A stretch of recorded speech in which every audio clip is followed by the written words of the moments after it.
ampifaliana lehibe indray no androsoana totokatranotsika ny amin'ny teliotya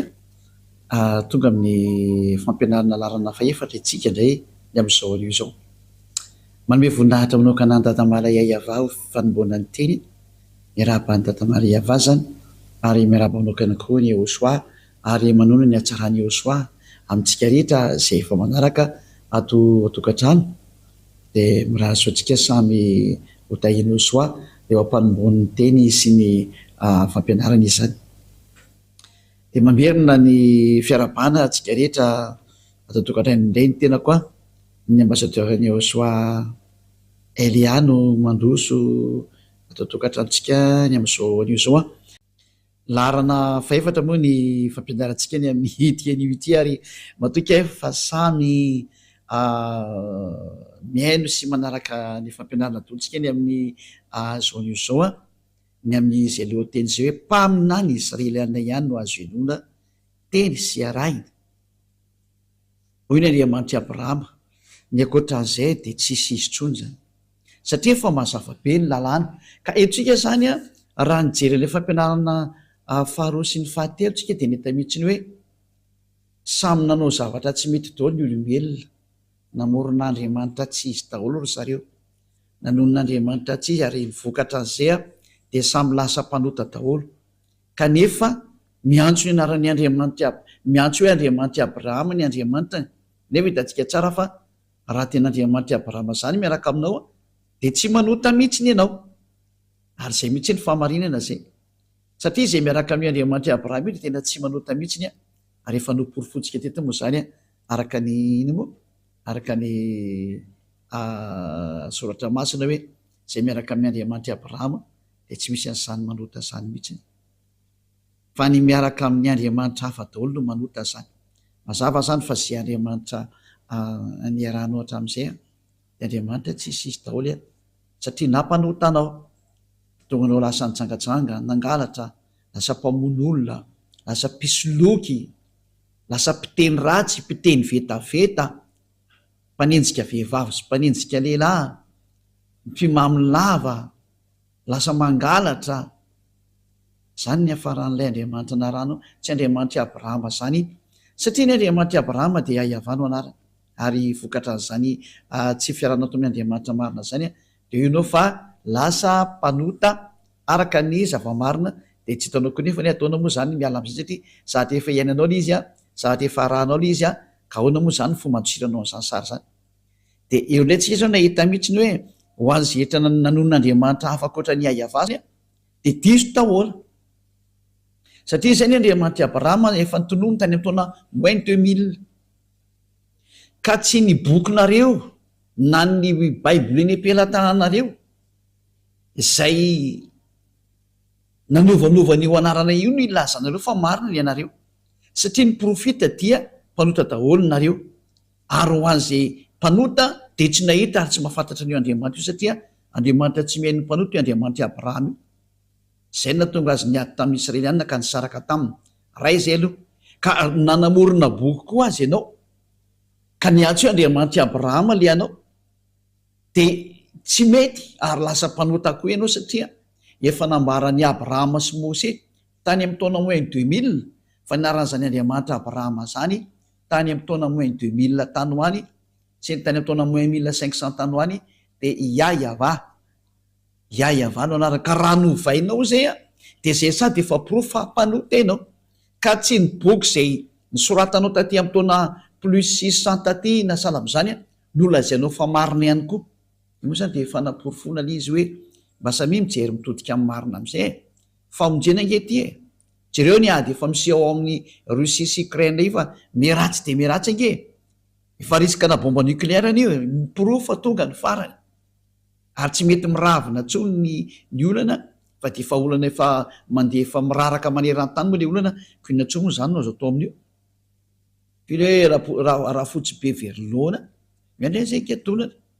tsy misy nina azo atao tsy misy fanantenana azo atao raisina tsony fa dia efa hoe miandry ny fiafaran'ity tantara ity sisy tsika zay mihitsy ny zava-marina zay ka mbola hijery ny toy ny teny antsika noho ny amin'izany rehetrarehetra zany dia mbola jerevantsika foana hoe inandray zany ny tohiny zany de zao ndray nytony zany hoe fa diso zany io anarana io a diso hatrany amin'ny bokinao a satria nyporofona le larana fa diso nyporofona ny bokina rehetrarehetra fa diso daholo ka rehefa diso moa zany de inona ntsony moa zany no antenay fa de tena lasana ka any amin'ny lalan-diso daholo zany ny olombelona tsy olo tsy ilay Andriamanitra Abrahama no tompo inao fa zavatra hafa mihitsy de ijerinay tsika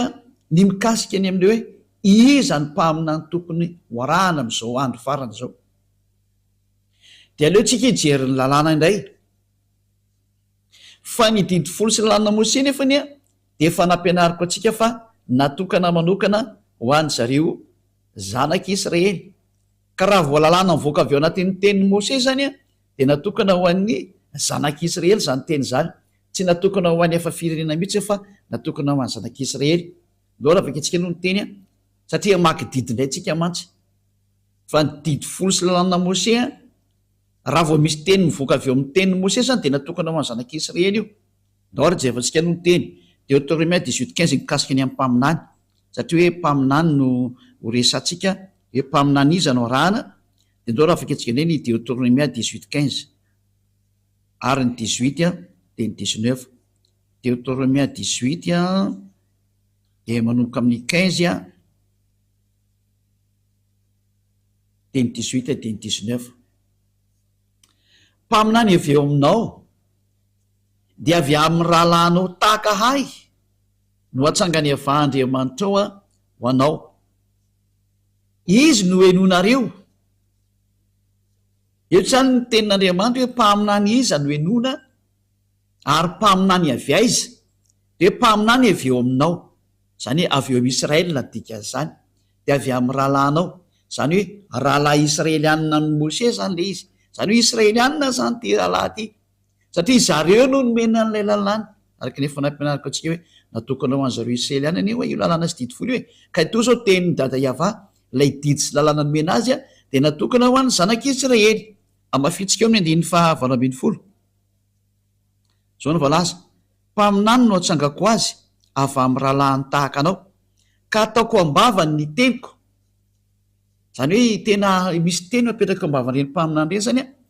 de ho lazainy aminy zay rehetra andidiko azy de lazainy ty mpaminany ty amin'ny Israelianina zay rehetra didiny Iava ka zay rehetra tsy mihaino ny teniko zay ho lazainy amin'ny anarako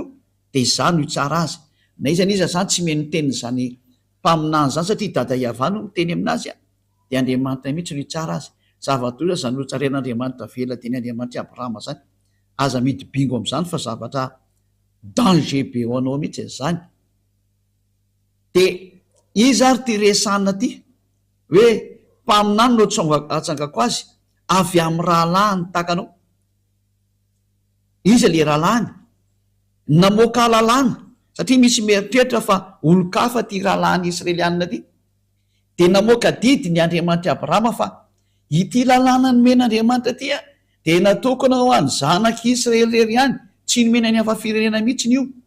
ka noho izany zany a ilay rahalahy resany eto zany a de ho any zareo Israelianina ihany rahalahandry Mose io zany zany hoe avy ohatrany hoe mpirahalahy zany e izy mirahalahy avy zany dikan'izay zany hoe avy amin'ny Israelianina dikan'izany zany resaka lazaina izany zany hoe le mpaminany zany dia tsy maintsy Israelianina do raha vaketsika raha ny lalàna ao bokin'ny Salamo 147 a 19:20 Salamo 147 a 19:20 milaza ny teniny amin'ny Jakôba izy ary ny didiny sy ny fitsipiny tamin'ny Israely mazava-be le olona nomena le didy folo sy lalàna Mose ty zany a de natokana ho an'ny Jakôba ho an'ny Israely ihany ka Jakôba moa tsy iza fa Israely ihany ary natokana ho any zareo Israeliana ihany zany io teny io ka raha ny teny zany bokon'ny Deutéronome hoe mpaminany avy ao aminao de avy amin'ny rahalahinao takana de avy amin'ny Israelianina ny dikan'izay satria natokana ho an'ny Israelianina io teny io fa tsy ho an'ny efa firenena mihitsy 20 manamarina an'izany tsy nanao toy izany tamin'izay firenena hafa izy zany hoe tsy hidirany efa firenena mihitsy zany resaka lalàna ny Mose ka hitsofotsofo ny efa firenena zany hoe am'izao teny zao a de voatsipaka mariny rano ny hafa firenena hoe tsy mahazo manao mpaminany ianao ka an'olo tena hoe za dia mpaminany Yahva Andriamanitra Abrahama, satria ny Andriamanitra Abrahama de mametraka lalàna mihitsiny hoe tsy nomena anao hafa firenena zany didifolo sy lalàna Mose zany ka ianao ny hitsofoka ao anatin'ilay hoe ho lasa mpaminany Israelianina. Fa ny mahazo mitsofoka ho isan'ny mpaminany Israelianina miara-dia amin'ny Andriamanitra Abrahama de namohan'ny Mose didy hoe araka ny didin'io Andriamanitra Abrahama io mihitsy nanao hoe tsy nomenanao hafa firenena zany. Noho zany tsy mahazo miditra ao ianao hafa firenena dikan'izany ho antsika rehetra zay meno an'le teny tsy mahazo miditra ao ianao dikan'izany. Ary zao ny fitsipiny tsy mba fantatra ireny, tsy fantatra anao zany ny fitsipiko dada Yahva mikasika ny Israelianina io, zany hoe tsy azonao hidirana mihitsy io satria zavatra tsy fantatranao. Matoa zany no niditra tao a nandika lalàna, nandika ny didiny dada Yahva, nandika ny didiny Andriamanitra Abrahama, ka raha misy zany mpaminany laza fa izao dia mpaminany ato amin'ny tariky ny mpaminany Andriamanitra Abrahama kanefa izy tsy Israelianina de efa diso araka an'io teny io. Fa tsoina be vava zao sary zao. Raha vaketsika eny ny bokyny lalàna arikatra ny bokyny Exodosy toko 7:10 Exodosy toko 7:10 de ny andininy 7 fanapory fona fa tena hoe natokana ho any zanak'Israely mihitsiny a ny miaino an'ity resaka didy folo sy lalàna Mose ty a zay nitoriany Mose zany na hoe Moïse na Moses na Mosa zao silamo de zao vaketsika zao ny vakina. Ary Mose niakatra ao amin'Andriamanitra Exodosy 19:3-5 de niantso azy Yahva tao an-tendrombohitra ka nanao hoe izao no lazainao amin'ny taranak'i Jakoba sy ambaranao amin'ny zanak'Israely. Mbola voalaza mihitsy zany fa natokana ho an'ny taranak'i Jakoba sy ambaranao amin'ny zanak'Israely ty resaka didy folo sy lalàna Mose ty. Ianareo efa nahita zay nataoko tamin'ny Egyptiana zay nitondrako anareo tamin'ny atriny voromahery ary nampakanesako anareo aty amiko. Ko ankehitriny raha iain'ny feoko tokoa ary ianareo ka hitandrina ny fanekeko de ho rakitra soa mihoatra noho ny firina rehetra ianareo fa ay ny tany rehetra. Eto zany ny teny de hoe tandremo ary le fanekeko ka ny mitandrina ny fanekeko a de nitsindrina mafa ho an'ny zanak'Israely irery any. Tsy natokana ho an'ny hafa firenena mihitsy za fa natokana ho an'ny zanak'Israely irery any. Ka izany teny zany zany de manino miteny mivantana amitsika mihitsy fa tena hoe tsy mety mihitsiny a ny hafa firenena miditra ao ary tsy azo hidirany hafa firenena mihitsiny ao. Indrindra fa zany resaka hoe mpaminany zany a de tsy mahazo miditra ho mpaminany Andriamanitra Abrahama mihitsy ianao raha vao tsy Israelianina. Lalàna navoaka ny Andriamanitra Abrahama zany tamin'ny alalan'ny Mose zay efa niona taminy ary niaraka taminy. Ka ny Andriamanitra Mose zay Andriamanitra Abrahama mihitsy no teny hoe tsy mahazo miditra ao mihitsy ny hafa firenena. Tsy azo atao mpaminany zany ny Amerikana na Anglisy na Frantsay na Afrikana na Arabo na Sinoa na Australiana niza fa Israelianina irery any no mahazo atao hoe mpaminany araka ny lalàna navoaka ny Andriamanitra i Abrahama io zany. Ka eo indrindra zany mazava zany zay fa raha vao tsy mpaminany Israelianina de tsy mety. De tsy ianao zany mandinika eo izy le mpaminaninao. Samy mieritreritra, samy mandinika ny azy. Fa mazava ny lalàna hoe rehefa tsy Israelianina io de tsy izy io. Lalàna zany. Ary tsy azonao toerina mihitsy zany satria Andriamanitra Abrahama mihitsy namoaka an'io didy io a. Io zany rehefa tsy Israelianina le mpaminany arahanao a de faute ianao ary mpanoty ianao a, mpandika lalàna ianao a, de ianao le iarany atezerana io dada Yahva io mihitsy satria tsy meny mpanota zany io. Zany hoe diso adresy ianao. Vao fitaka ianao zany dika an'izay. Mahitsy be le teny io niarantsika nijery samy miara-mahita atsika. Afaka jerevanao ateo anatin'ny bokin'ny Sefer Torah io vaketsika io a. Any amin'ny bokin'ny Torah zany Exodosy zany gala Shemot ny dikan'izany any. De mazava be io teny io zao. Mpaminany Israelianina. Ka eo am'izay mpaminany Israelianina zay a izy ara no mpaminany farany tao Israelina. Iza no mpaminany farany. ny mpaminany farany tao Israel de tsy iza fa Yahosoa. Io lay tena mpaminany farany a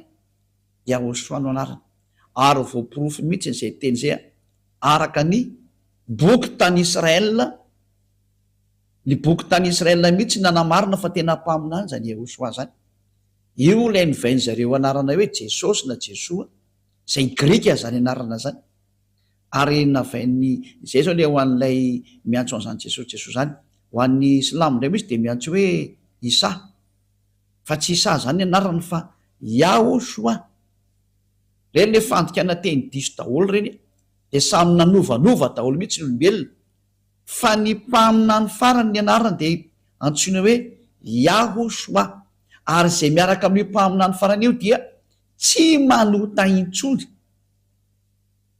satria io mpaminany farany io a no nomeny io Andriamanitra Abrahama io a ny lalàna sy ny didy. Andao ro jerevantsika araka ny tantara tao Israel,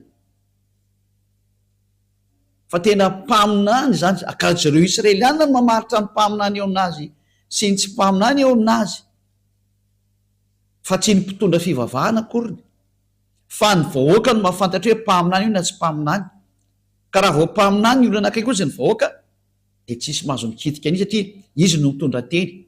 Ka mazava ho azy moa ny zavatra nataon'izany Yahosoa zany tao Israel, tena fanehoana ny hery sy ny fahefana, de izy ny mpaminany farany araka ny voalaza ny boky tany Israel ndreny jerevantsika. Ary nitsy nanoloatra an'ireo boky reo de reo no jerevantsika hoe mpaminany ve izy. Izy moa tsy milaza fa mpaminany tokoa izy, de ny olona tsy mahay ny tantarany Israeliana no tena tsy mpaminany. Ary mbola hitantsika ihany zany amin'ny tenin'ireo any Israel, de zay niaraka tamin'ireo mpaminany reo de lay mpaminany antsoina hoe Yahosoa. Nanana mpianatra izy, ary tao amin'ny tantaran'ny mpianatra no nahitana zany histoira zany hoe mpaminany io Yahosoa io. Ary io no henonareo, ary ny henonao azy tokoa ny vahoaka Israeliana, ny henon'ny fampianaran'izany Yahosoa zany ny vahoaka Israeliana. Ary amin'ny manarivorivo mihitsy nanaraka anazy teny an-dalana teny, saingy ny alina moa le mpitondra fivavahana jiosy de ny vonoany, ny jiosy natao Israeliana de ny vonoany. Ka ho jerevantsika ao anatin'ny soratra masina jiosy, satria ao amin'ny jiosy ihany tsika maka an'le tantara zany. De ao amin'ny soratra masina jiosy ndray misy le teo testamenta vaovao, ka mitantara n'ity Yahosoa ty zay testamenta vaovao zay. De ny testamenta vaovao mihitsy ny anaran'lay mitondra anazy de atao hoe Yahosoa. De ao anatin'io boky io no ahitana ny tantaran'lay mpaminany farany atao hoe Yahosoa. De ho jerevantsika izay tantara zay fa voalaza atao anatin'io boky io mihitsy fa tena mpaminany, hoy ny vahoaka Israeliana, ny vahoaka Israeliana mihitsy no miteny fa mpaminany izy, ary be de be mihitsy nanaraka anazy, satria tao no nositrany, mahiratra ny jamo, misy maty natsangany, ny kilemaina natsangany, ny marena nataony eno, ny mona nataony teny, be de be zany ny marary nositrany, ny misy devolona voakany daoly ary lasa sitrana daoly. De zany tantara zany voarakitra ohatrany boky ny jiosy zay mirakitra ny tantarany mpaminany. Andao afaka itsika mikasika am'izay hoe mpaminany marina ve ity atao hoe Yahosoa ty araka ny boky ny jiosy ihany. Andao jerevantsika zay sary zay. Oharantsika kely ny teny araka ny somary morejery toko sy ndininy aloha. Ho jerevantsika ao amin'ny iza moa zany Matthieu 21:11, Matthieu 21:11 de ny 46. Jerevantsika vetivetika izy ao tsika tokantrano. Matthieu 21:11 to zany boky ny jiosy, boky ny jiosy to ndraisantsika to zany. Alovaka itsika amin'noko amin'ny 10 de ny faraka ambin'ny 10. Ary no tafiditra tany Jerosalema izy. Matthieu 21:10 de ny 11. De niorakoraka ny tanàna rehetra ka nanao hoe iza moa izao, ary ny vahoaka nylaza hoe izao no Yahosoa mpaminany zay avy any Nazareta any Galily. Zay mazava zany fa tena ity Yahosoa ty ozy ny vahoaka dia mpaminany, ary vahoaka Israeliana io niorakoraka be io. Voaporofo zany eto fa tena mpaminany Yahosoa. Izany hoe ny mpaminany Israelianina farany enoana ary tokony ho arana zany mazava ho azy de ty Yahosoa ty satria io ny farany io. Zay ny voalazany soratra masina Jiosy.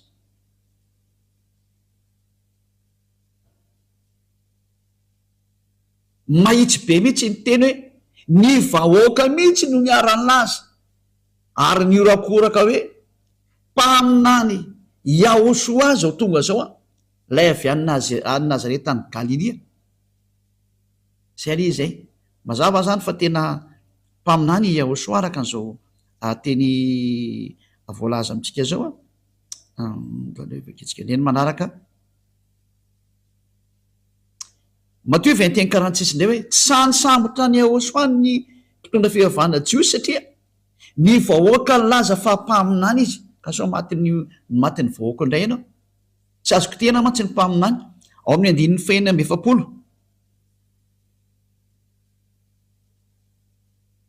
Matthieu 21:46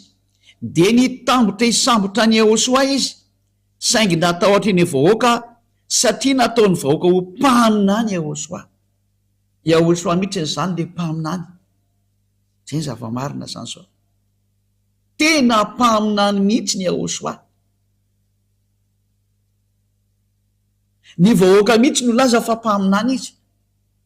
Zany hoe ny mpaminany Israelianina farany zany dia izao Yahosoa zao. None mafitsika zay teny zay any amin'ny boky manaraka indray any amin'ny bokin'ny Jaona 6:14 Jaona 6:14 Jaona toko fahenina Jaona 6:14 zany reto daholo zany nena nilaza ny tantarany mombany amin'izany Yahosoa zany. Ary hoy ireny olona ireny rehefa nahita ny famantarana izay nataony Yahosoa, ity tokoa ny ilay mpaminany izay ho tonga amin'izao tontolo zao. Zay zany hoe nahita azy zany ny olona dia nafantatra amin'izay mihitsy hoe ity ilay mpaminany. Rehefa reny olona ny zavatra nataony Yahosoa dia niarany teny ny olona rehetra hoe tena mpaminany ty Yahosoa ty. Ty tokoa ilay mpaminany izay ho tonga amin'izao tontolo zao. Confirmeny mihitsy ny tantara zany tantarany Jiosy ao amin'ny bokin'ny Jiosy. Ty bokin'ny Jiosy daholo ty tenentsika etony dia milaza mihitsy ny tantara tao amin'ny Yahosoa fa ny vahoaka mihitsy no milaza fa tena mpaminany zany Yahosoa zany. Zay ny zava-misy zany. Ka tsy azo ny anglisy ho toeriny zany, tsy azo ny sinoa toeriny zany, tsy azo ny afrikanina toeriny zany, tsy azo ny arabo toeriny zany, tsy azo ny rosianina toeriny zany, tsy azo ny japonais toeriny zany, fa satria ny Israeliana no teny zany tantaran zareo zany dia tsy azo no lavina. Ka ny vahoaka mihitsy no milaza fa mpaminany zany Yahosoa zany dia tsy misy olona mahazo manohitra an'izany. Ratsika jery teny hafa mbola ao anatin'ny bokin'ny Jiosy any ty hojerevantsika ty ao amin'ny bokin'ny Lioka indray ny vakitsika Lioka 24:19 Lioka 24:19 Lioka 24 izy zany fa hoy izy taminy Lioka 24:19 zavatra manao ahoana moa zany ary hoy izy roalahy taminy ny amin'ny Yahosoa avy any Nazarety mpaminany mahery tamin'ny asa sy ny teny teo anatrehan'Andriamanitra sy ny vahoaka rehetra. Tena mpaminany teo anatrehan'ny vahoaka mihitsy izy. Manaiky azy daholo ny vahoaka fa tena mpaminany izy. Ny vahoaka mihitsy nametraka fa mpaminany izy noho ny amin'ny asa izay nasehony sy ny famantarana nasehony ny hery sy ny fahefanana anany dia niaiky ny olona fa tena mpaminany izy. Ny vahoaka nametraka azy ho mpaminany tsy azo no lavina mihitsy zany. Izy niza mandany zany dia nonge zany manohitra ny zava-misy any amin'ny fireneny olona. Le vahoaka kosa mahita ny zavatra nataony teny fa mpaminany io tsy azo no lavina le izy. Mpaminany lehibe izy. Zay hoe mpaminany avy aminao ny enonao ary nefa raha teo amin'ny Yahosoa zany. Ary zany Yahosoa zany zay rehetra niaraka taminy dia tsy nanota intsony. Zay. Ary ty Yahosoa ty no namoaka didy. Namoaka didy izy araka ny Jaona 12:49 fa didin'Andriamanitra ray mihitsy izy netiko Jauna 12:49 ka ho azy rehetra mametraka fa mpaminany ka ny vahoaka moa nametraka hoe mpaminany de tsy azonao lavina mihitsy zany de ny mpaminany zany de mitondra ny teniny ayafa tena moka didy izy ny dikan'izay de hoe apetraka ao amin'le mpaminany ny didiko izy ny teniny dada iafa le tare amy Deutéronome 18:15 Deutéronome 18:15 le miteny hoe apetraka ao ambava ny didiko de ho lazainy aminareo ny teniko zay andidiko anazy de eto koa zany nomenany Yehosoa koa ny didy araka ny Jauna 12:49 Jauna 12:49 ary novakitsika de etsika zao ahita mihitsy fa hoe nitondra didy zany zanaka mpaminany lehibe zany ary ny didy nomena azy de ty ny fanaporofona Jauna 12:49 satria zao tsy niteny ho ahy fa nyraizina niraka izy no nandidy azy eo lazaiko sy zay otoriko ary fantatry fa fiainana mandrak'izay ny didiny koa izay lazaiko de lazaiko araka n'izay nolazay ndray tamiko mazava be zany ny teny ety fa ity Yehosoa ty zany de nampitondrain'Andriamanitra ny didiny araka le teny tary amin'ny bokin'ny Deutéronome tary hoe misy didy omena mpaminany ary ho zarainy amin'ny olona omen'ny olona ary ny didy ao amin'ny Yehosoa de ny didiny amin'ny fanafana ny olona amin'ny fahotana tsy mahay manao teny tsony zay miaraka aminy io le Andriamanitra Abrahama miteny hoe mpaminany ny anonao ary le mpaminany farany ny vahoaka mihitsy no teny azy de hoe Yehosoa no anarany ny confirme ny vahoaka atao Israela tamin'izany fotoana zany ka tsisy afaka mandany zany mihitsy tsy azo lavina tahaka ny Isaia mpaminany de nekeny olona fa mpaminany Israelianina tahaka ny Jeremia mpaminany de nekeny olona fa mpaminany Israelianina aotr'izany koa Yehosoa de nekeny vahoaka fa mpaminany Israelianina ka tsy azo lavina mihitsy zany hatramin'ny farany satria nitondra ny teny ny dada Yahva izy araka ny teny mpaminany mbola ho resantsika mihitsy moa manaraka hoe ahoana ny fanaporofona fa tena mpaminany izy ary izy mihitsy le mpaminany fa araka ny lalàna Mose indray mbola omeko zay teny zay fa eto de miteny mihitsy ny hoe ny vahoaka mihitsy ny Israelianina zay mahafantatra ny ato hoe mpaminany de reo mihitsy no teny vantana mihitsy ny hoe mpaminany io Yehosoa io mpaminany izy ary izy no mitondra ny fanekena vaovao ho an'izao tontolo zao ho an'ny firenena rehetra eto ambonin'ny tany izy ny fanekena vaovao zay moa zany amin'ny Israelianina zay resaka zay no mandeha fa ho an'ny efa firenena mbola mety tsy fantany zany fa zay ndray resaka samy Israelianina zany sujet zany fa eto fotsiny le misintona asentsika hoe ny mpaminany enona zany ny mpaminana farany Israelianina de ny mpaminany Israelianina farany nomen'Andriamanitra ny didiny de ty atao hoe Yehosoa ty ary ny vahoaka Israelianina mihitsiny zay tsy azonao lavina mihitsiny no nametraka fa tena mpaminany izy io zany tsy azonao lavina tsy azon'izaniza lavina satria ny vahoaka Israelianina no tsindriko mafy teo no laza fa tena mpaminany izy mazava zay am'izao vaninamitsika zao arany satria hitatsika fa ity Yehosoa ty ny mpaminany farany inona ary ny tenin'io Yehosoa io mikasika ny amin'ny mpaminany satria tsy maintsy eo aminazy zany ny didy no enona mivoaka ny vavany zany le didy no enona de mbola ao amin'ny boky ny Jiosiany no jerefantsika araka ny boky misy boky atao hoe apokalipsy indray mbola boky ny Jiosiany zay ao anatin'izany boky ny apokalipsy zany misy ny fanambarana nataon'izany Yehosoa zany fa ny mpaminany de zay mitory ny Yehosoa ny olona mitory ny Yehosoa no atao hoe mpaminany am'izao vanandro farany zao ka tsy misy olombelona mitory an'zany anarany Yehosoa lay manala amin'ny fahotana ary lasa tsy mpanoty antsony zay miaraka aminy eto ambonin'ity planeta terre nareo ty afatsy ny ambassadeur-ny Yehosoa zay antsoina amin'ny anarana hoe Elia rery sisa no mitondra an'zany anarana zany zao ary mampianatra an'zany atao hoe Yehosoa zany tsy mampianatra zavatra hafa Elia fa tsy Yehosoa rery ihany satria ny didiny Yehosoa de sao hoe araka ny didin'io Andriamanitra Abrahama io taminazy Andriamanitra Abrahama no niteny taminy hoe zao ny lalàna apokalipsy 19:10 fa ny filazanany Yehosoa ao am'izay milaza ny Yehosoa zay ao indray ny fanany faminaniana no mandeha didy vaovaonay zany hoe maninona ny lasa ohatran'izany satria hitodika ho any amin'ny jentilisa indray Andriamanitra de Andriamanitra Abrahama io todika ho any amin'ny jentilisa izy a de lozika be zay mitory any Yehosoa indray makany amin'ny jentilisa any no misy any fanany faminaniana de zao hitanareo eto amin'ity fampianarana mivoaka ity zao Apocalypse 19:10 ary zay ny amaranantsika anazy androany fokely ny fampianarana tamin'ny teny io ty fa tsy maninona zany nefany satria zay koa ny mapety anazy Apocalypse 19:10 Apocalypse 19:10 dia ny akohoka teo amin'ny tongony eo mba hivavaka aminy ary izy tamiko tandremo aza manao an'izao anao fa mpanompo namanao ihany aho sady naman'ireo rahalanao zay mitazona ny filazanany tanany filazanany Yehosoa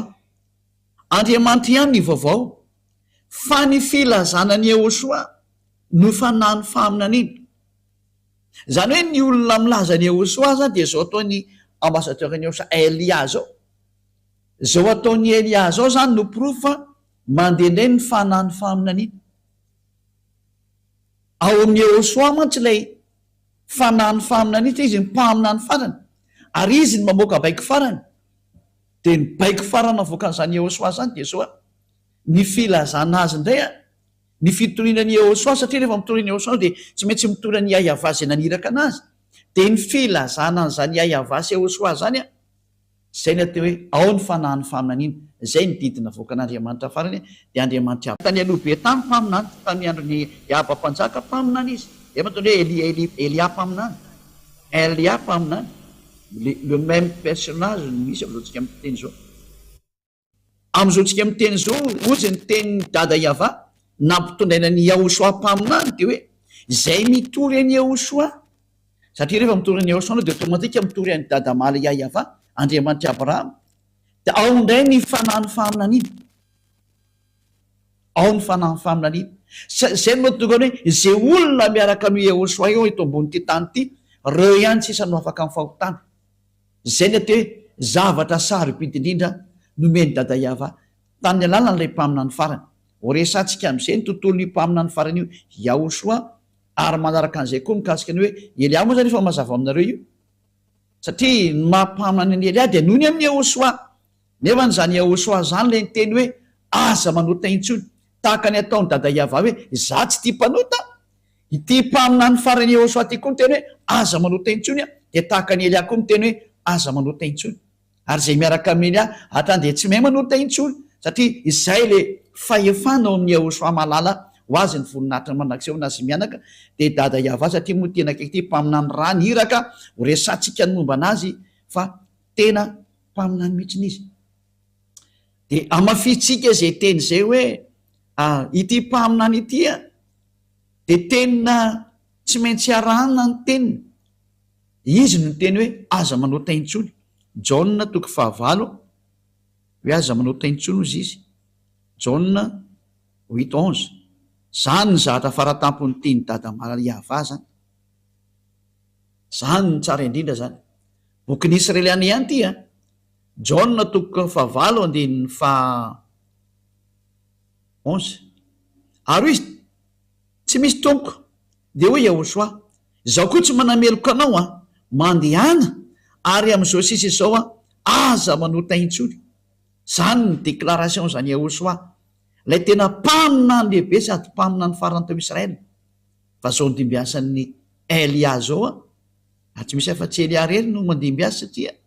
ato amin'ny Elia koa nitoriana zany hoe tsy mahay manota intsony satria mitory an'ilay Yehosoa lay tena marina lay mpaminany farany Israeliana de hoy taminy hoe tandremo aza manota intsony kenao Jauna 5:14 rehefa afaka zany moa hoe tena mpaminan'Andriamanitra azy tsy tia fahotana de Andriamanitra Abrahama Elohei-ny Israely zany dikan'izany Andriamanitra zany Elohei-ny Abrahama zany rehefa afaka zany de hitany Yehosoa atao kianjany tempolo raha lehilahy ka hoy izy taminy indro efa sitrany ianao aza manota intsony fandrao anjoanao zay ratsy noho teo ity mpaminany Israeliana farany ty zany tena mitovy toetra mihitsy ny am'ilay naniraka azy Yahva Andriamanitra Abrahama mitovy toetra amin'ny Andriamanitra Abrahama mihitsy satria manizingizina mihitsy izy hoe aza manota intsony dia mifanaraka amin'ny teny dada Yava hoe Isaia 59 1-2 mifanaraka tsara mihitsy ny teniny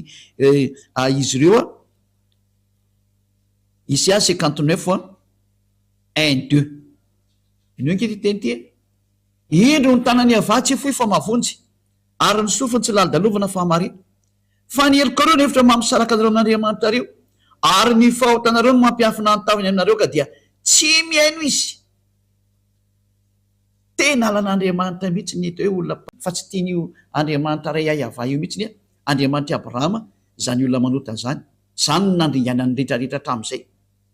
noho zany miteny amintsika rehetrarehetra hoe tsy misy herina fahefana afaka miady amin'izany hatsarana zany tonga aminareo le teny le mpaminany farany andeo hitodika any amin'ny amin'izay tsy izy akory ny teniny fa teny le naniraka anazy ihany le Andriamanitra Abrahama lay Andriamanitra Abrahama ihany no maniraka ny mpaminany farany io ary natonga anazy ny teny mihitsy ny hoe tsy manao teny tsony zay miaraka amiko satria zay ny tena tiany io dada Yava tongavan'io le Andriamanitra Abrahama satria mankala mpanota io Andriamanitra Abrahama io ary ny mpaminany naseniny nona dia mpaminany Israeliany irery ihany tsy mahazo maka-paminany hafa akoatran'izay no fa raha vao niovy mpaminany Israeliany io dia efa tsy izy ianao zay ny dikazay efa diso daholo zay nataonao ary rehefa miaraka ny zavatra diso moa anao dia mazava azy fa diso ianao hatramin'ny fara tsy miaraka amin'ny Andriamanitra Abrahama io zany ianao zany hoe tena diso adresy tanteraka ka izany moa ny antony any amonjenantsika etra zay mandray aminy zao tsika miteny zao hoe andeo hiverina amin'ny Andriamanitra Abrahama am'izay sokatra anao ngeny tanana zao tia hamonjy anao izy satria raha vao mpanota anao izy Andriamanitra Abrahama io za tsy miheno mpanota ary zay ny hijerevantsika inona daholo ary ny teny le mpaminany farany ohatra mahazo manambady be dehibe ve ny lehilahy ny mpaminany farany io teny hoe tsy mahazo manambady be dehibe ny lehilahy interdit zany ato amin'ity famarinana fototra ty ny Andriamanitra Abrahama tsy tia zany lehilahy manambady be dehibe zany tsy tia mampirafy tsy ekeny zany nambarany mpaminany farany daholo zany zay natonga nanteny hoe mpaminany Israeliana ary ny vahoaka no nametraka nyty Ahosoaty io mpaminany fa ny jiosy no nankala anazy dia namono anazy vonono zareo daholo moa zay mpaminany rehetrarehetra ny teny izy vonono ireo mpitondra fivavahana jiosy ireo raha tsy saina be le mpitondra fivavahana jiosy zay le izy fa dia mirary soantsika etra samy hotahiny Ahosoa ary rehefa resy laty ianao dia manatona ny Elia fa Elia teny amonjy ianao Elia tena navitra anao Elia tena zay rehetra fomba ahafahana manavitra anao dia ho atao daholo satria manavitra zao satria ho avy ny fandringanana ty taninareo ty zareo tsara ny histoire mahazo an'io Rosia sy Ukraine moa tsy ny mahazo any Rosia moa fa mahazo ny Ukraine fa tsy misy miady amin'ny Rosia zany Elia no nampianatra an'izany rehefa te hitaloza dia mety iva amin'ny Rosia io hitantsika eo ny toy eny fa mantanomeko anareo zay reo natao hoe firenena mody maty fa teny ny mpaminany Elia zany fanamafisana zay efa voalaza tany aloha tany ary tsindrina mafy mihitsy ny hoe tsisy miova ny teniny dada malalanay Yava manaraka ny teniny daholo zao tontolo zao adalany Ukrainiana zay te hiady fotsiny amin'ny Rosia io fa ratsy zao tao io mbola resantsika eto daholo zany raha misy ny fotoana ny oriana fa zao anao mbola fampianarana mitondra anao miditra hoe andao any amin'ny Andriamanitra Abrahama Yava ary manarano le mpaminany faran'izay ny rany Ahosoa no anarana inona daholo ara ny qualité na ny zavatsoa ao amin'ity Ahosoa ty zay no jerevantsika ny amin'ny fampianarantsika manaraka fa tena tsara izy na dia anao maheno hoe tsy manao teny tsony zay miaraka aminy tsy zatra mahafinaritra ve zany aminao inona ny teny io Andriamanitra io raha tsy i Andriamanitra Abrahama io ny teny tsy tia mpanota izy jereo nanaovan'ny Israeliana tena mpiteny ary teo amin'izay no nanaratra daholo ny olona namoron'Andriamanitra namorona boky dia nanonon'Andriamanitra hafa nanao boky hafa daholo zavatra hafa daholo ny soratan'ny olona indrisy mampaleo zany sary zany tonga Elia merina zao tontolo zao iverina amin'io Yava io dia teny ianao reny zany merina zao tontolo zao dao anampy anahy ampio fotsiny ary rehefa fantatra fa marina ny teny dao tsika hiaraka manoly ianao ny dikan'izay raha tianao zany ho afaka ny fahotana zany hoe ary tena mba tianao zany Andriamanitra Abrahama zany aza manahaka nantenanao andeha ao anatin'ny marina aleo ny tenanao andeha ao anatin'ny marina amin'izay ampio ny lalana ny marina fa sambatra zany aty hoe afaka ny fahotana zany ny zavatra mahafinaritra sy mahasambatra be zany hoe afaka ny fahotana zany ve tsy mba irinao zavatra tokony irinana zany ka tsy mahafay anao hoe mahita ny olona mivera amin'ny andriamanitra marina fa voafitaka teo leny izy zao tontolo zao potika mihitsy zao tontolo zao tena nypotehiny devoly zao tontolo zao fotoana ny fiverenana zao andeontsika iverinao amin'ny marina voapirofo ny andriamanitra abrahama izy voapirofo ny toetrana fa tsy te fahotana izy zay nanapotehany Israely anina ary mpaminany rehetra dia niteny teo hoe tsy te fahotana izy ina mpaminany farany nambara araka lalàna Mose zay miaraka amin'ny andriamanitra Abrahama ihany Yahavano anarany anjarantsika amin'izay miverina mitodika ao any amin'ny andriamanitra marina Yahavano anarany ary rehefa resy lahatra ho ianao manatona ny Elia ary andao tao batisa fa tsy maintsy atao batisa vao mety io batisa amin'ny fiarahanao amin'ny andriamanitra Abrahama ary amin'ny fiarahanao amin'ilay mpamina ny farany Yahosoa zay ny rahany lo resantsika daholo zany fa efa mazava ny teny fa ny fototra goavana dia ny fiarahanao amin'izany hoe andriamanitra Abrahama mialo amin'ny fahotana ary tsy manao tenitsony miaraka amin'ny lay mpamina ny farany rahany nampinondray ny teny sy ny didiny ary ny lalàny hoe aza manao tenitsony fa tsy mety ary ty mpamina ny farany ty mihitsy no teny hoe io andriamanitra Yahava io dia parfait izy io zany tsy maintsy parfait zay teraka aminy ka ao amin'ny ty Yahosoa ty rehefa tonga ao amin'ny mpamina ny farany io ny olona vo tena lasa parfait mihitsy zay ianao eva kitsika tokoa zay teny zay hoe tena lasa parfait ve ny olona ao aminazy teny zay mihitsy izy araka ny boky Matthieu 5:48 Matthieu 5:48 dia vaky mbola bokyny Israelianina ty tao amin'izany bokyny lay mpamina ny farany bokyny mpamina ny farany zany ty resantsika ty Matthieu 5:48 koa amin'izany aoka ho tanteraka ianareo toy ny fahatanterahany rainareo zay any amin'ny lanitry ny any an-danitra zany hoe didina voaka nyty mpamina ny farany ty atao hoe Yahosoa ty koa izy hoe tsy maintsy tanteraka vao mety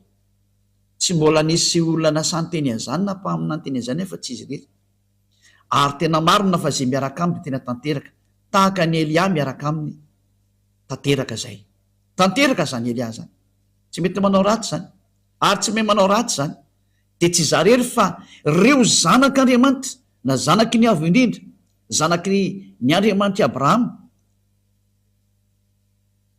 zay miaraka amin'ny Andriamanitra Abrahama rehetra sy miaraka amin'ity Yahosoa mpamina ny farany ty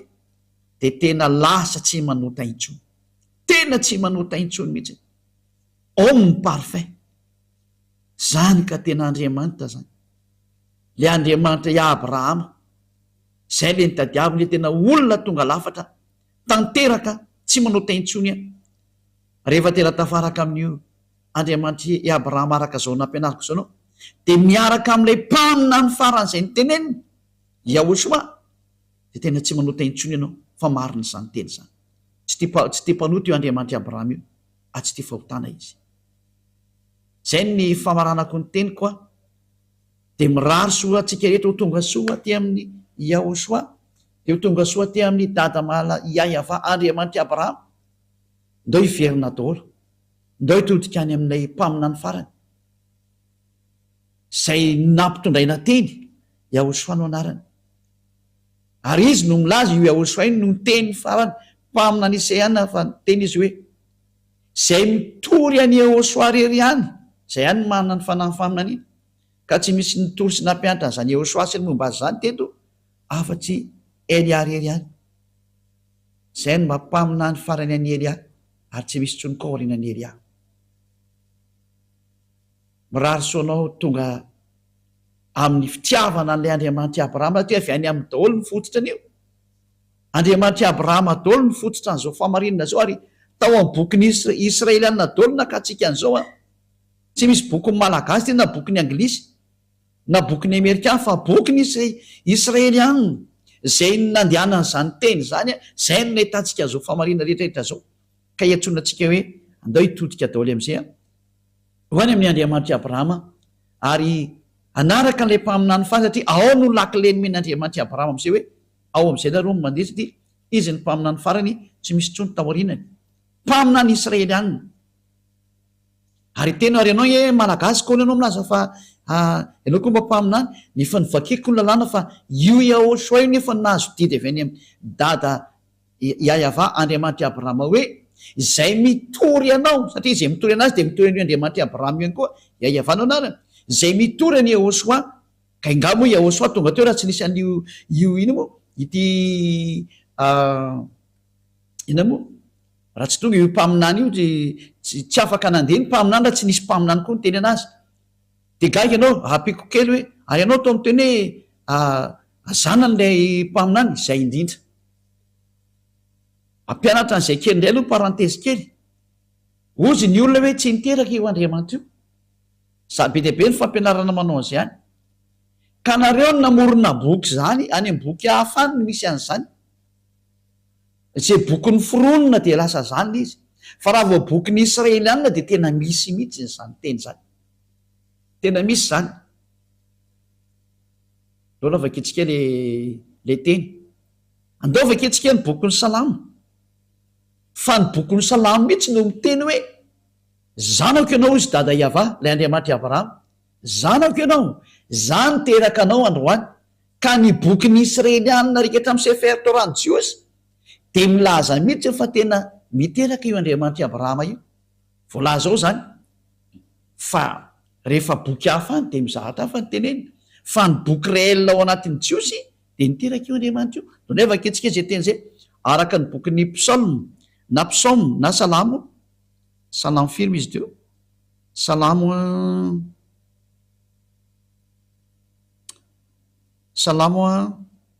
2:7 salamo 2:7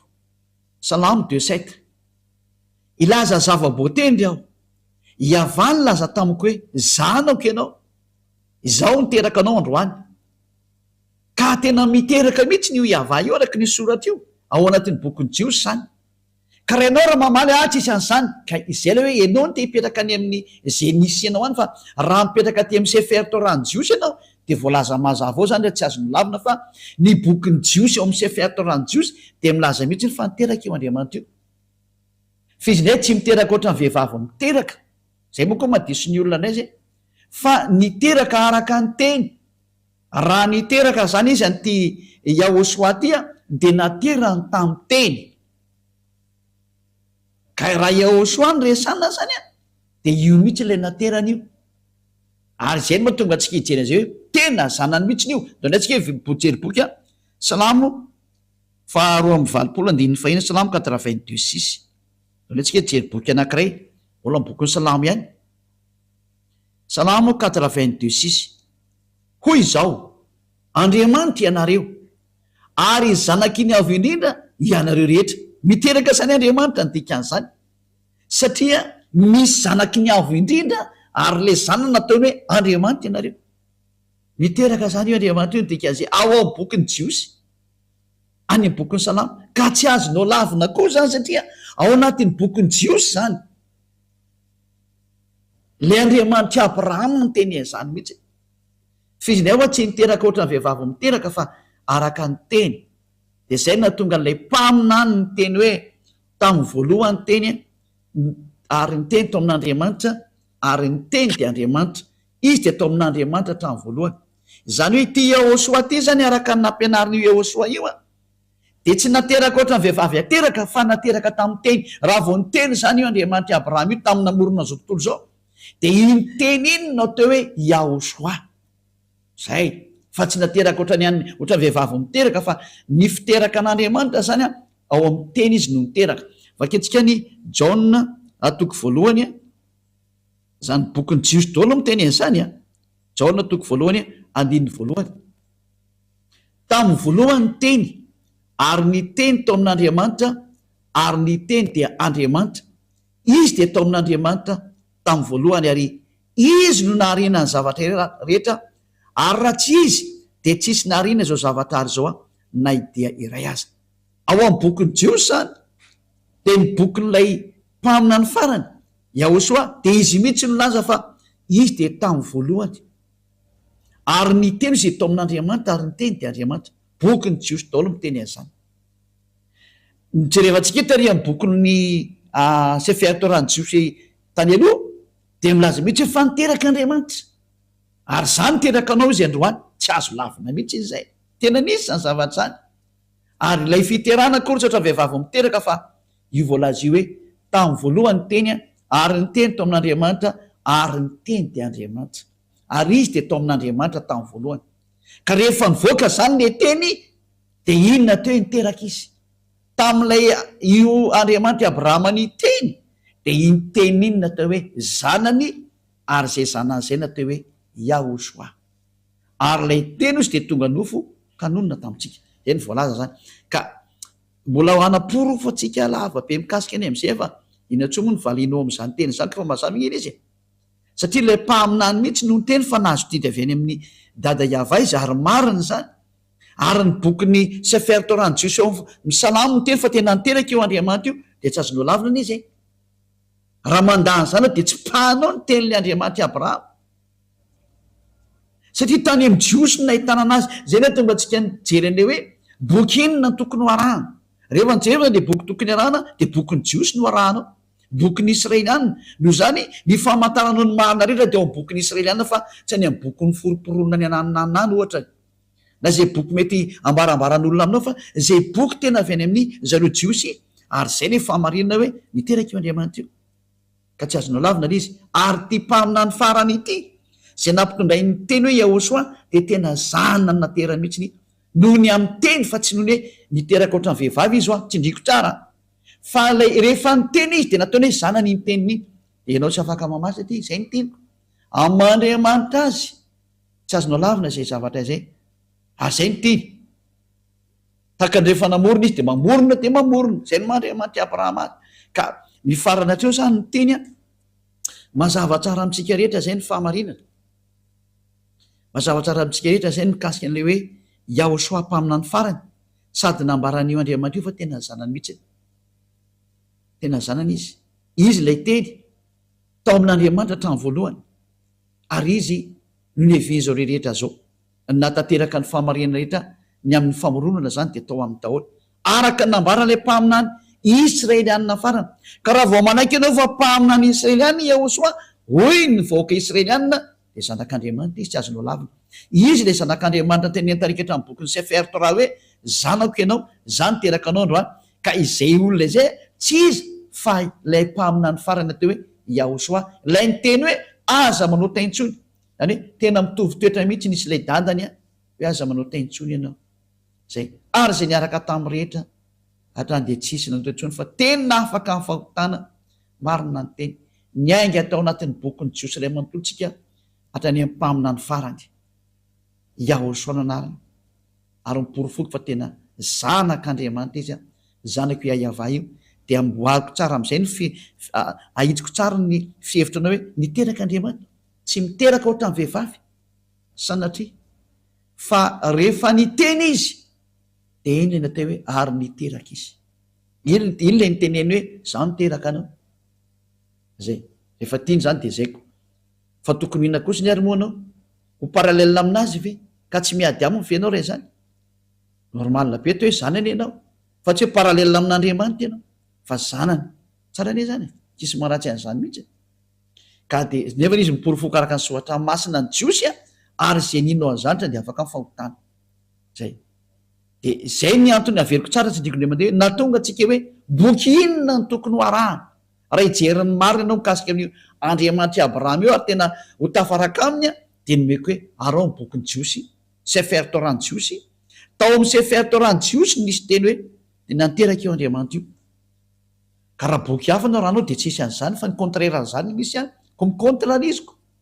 fa raha tena bokyny jiosy ny jirefanao de niteraka izy meko anao teo ny teny mikasika ny am'izay